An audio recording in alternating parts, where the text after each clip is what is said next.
শুধু তো আমরা মেকআপ আর্টিস্টদের মেকআপ করলে হবে না, মেকআপের পেছনে সায়েন্সটাও জানতে হবে, কি সায়েন্স আছে।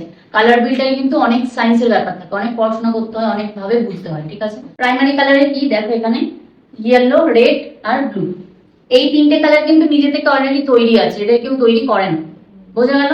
এবারে তারপরে আসবো আমরা সেকেন্ডারি কালার। সেকেন্ডারি কালার হচ্ছে আমরা প্রাইমারি কালার থেকে তৈরি করব।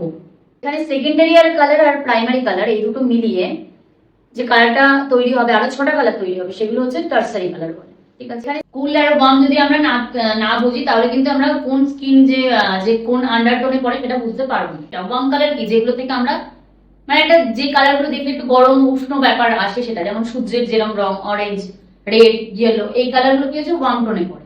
সেম কুল টোনে কি কি পড়ছে, কুল টোনে পড়ছে হচ্ছে গ্রিন, ব্লু, ভায়োলেট, এগুলো হচ্ছে কি তোমার এরিয়া দেখো, এগুলো হচ্ছে কি কুল আন্ডারটোনে পড়ে। নর্মালি ইন্ডিয়ান যে স্কিন টোন হয় সেগুলো আমরা ওয়ার্মের দিকেই ধরি, ঠিক আছে, ওয়ার্ম আন্ডারটোন বলে। এবার ওয়ার্ম আন্ডারটোন কি করে বুঝবো, আমাদের ভেন ওয়ার্ম আন্ডারটোনে ভেন থাকবে হচ্ছে গ্রিন, এটা হচ্ছে কি তোমার ওয়ার্ম আন্ডারটোনে মানে পড়ছে। সেম যাদের হচ্ছে গিয়ে তোমার ভেনটা ব্লু বা হচ্ছে কি তোমার পার্পল কালার, সেইগুলো তারা হচ্ছে কি কুল আন্ডারটোনে পড়ে, ঠিক আছে। কুল আন্ডারটোন নর্মালি আমাদের ইন্ডিয়ান স্কিন টোনে হয় না।